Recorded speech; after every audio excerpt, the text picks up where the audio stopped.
back to my channel. My name is Hope Taylor and I am a photographer based in Charleston, South Carolina, and this YouTube channel is where I share education for photographers as well as a little peek into my life living in the low country. And today we are not in our usual setup. Typically I'm like always sitting down at a desk and talking to you, but we are going to be talking about taking and editing better iPhone images. I feel like this could be for anybody, whether you're a photographer or not, but a lot of photographers have the issue of wanting to share personal images or just images from their life, but they're iPhone photos, and they feel like they can't share those because they aren't as professional or high quality as their actual professional camera photos. But I do this all the time. I share iPhone photos literally 24/7, especially when it comes to Instagram stories. And I'm going to show you guys today how I take them and give you kind of some lighting tips, and then show you exactly how I edit my iPhone images to be consistent and just as high quality as the editing on my professional images. So my best friend Erica is hanging out in the background over here, and I'm going to take a couple pictures for her just because she looks super cute, and then I'll have her take some of me and I'll show you guys how we edit them. One of the things that is different about iPhone photos than professional photos is that the lighting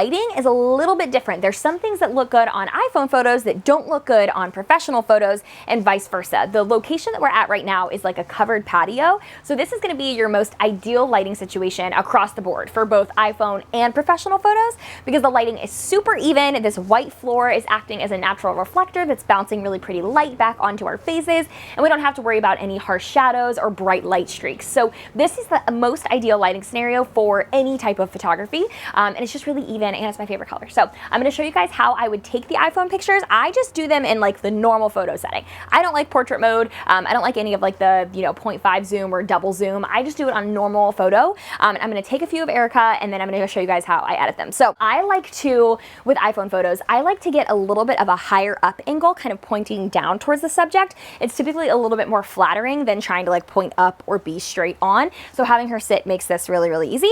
And then for iPhone photos, I like to do more like casual, nonchalant, candid looking poses. So that's what you're going to see me do. Okay, so I'm going to have you, let's just do like a hand and hair kind of thing. Yeah, that's cute. And then I'm going to have you look like over your shoulder, kind of laughing that way. Cute. And I'm kind of cropping out this window. The beauty of iPhone photos is you can crop really easily. So I'm going to do that a lot up here. You really only need a small square of a location that's going to photograph well. So there's some like, there's kind of an ugly window behind her, and my neighbor's house isn't as cute. And so isn't as cute. That was mean, but it just like doesn't look cute in the background. And so you're going to see me kind of crop in really tight for these. So do that one more time.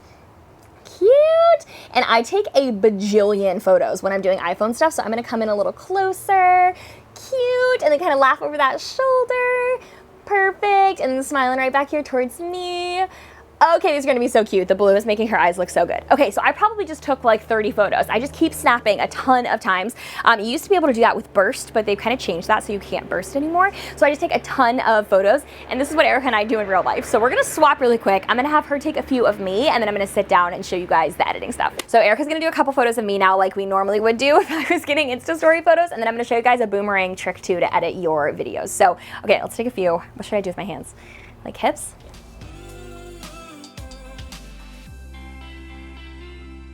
And then we're gonna do a boomerang really quickly because I have an app that I love to edit video clips too, so that you can make them look consistent with your actual images. So I'm gonna do a boomerang. I don't know what I need a boomerang for, but okay, tell me when. That's my go-to boomerang. Okay, so I'm gonna sit down really quick and show you guys how I edit these. So I'm sitting down, I'm gonna edit these really quickly, and I'm gonna show you kind of my workflow for how I do this when I take a bunch of pictures. And so what I'm gonna do is just scroll through these really, really quickly and pick which ones are my favorites. So I'll do this for Erica first. She's so cute. Such a cute little baby bump. Okay, I'm gonna just pick like my 3 favorites, and then I'm gonna do a few of me too. So I'll do like a close-up one, and I'll decide which ones I like later, and then I'll favorite that boomerang that I'm gonna edit too. So I edit my images in Visco. So I'm gonna open Visco and just go to the favorites folder. Makes it super easy. And then one of the beautiful things I love about Visco is you can just copy and paste your edits, so you can just sync them, which makes it really easy. So I'm gonna click on the first picture, go to edit, and I like this C1 filter. I do it very, very low saturation, but it allows it to get like a little more contrasty and a little bit more pop. And then exposure is my best friend. I obviously brighten my photos a lot, but then to compensate for that, you want to increase the saturation to make sure that their skin tones are accurate. So you can see I upped the exposure exposure, upped the saturation quite a bit. Looks a tiny bit orange to me, so I'm gonna cool it down a smidgen, and then I'm gonna bump up the contrast to bring back a little bit more richness, and that picture is pretty much done. So then I'll click next.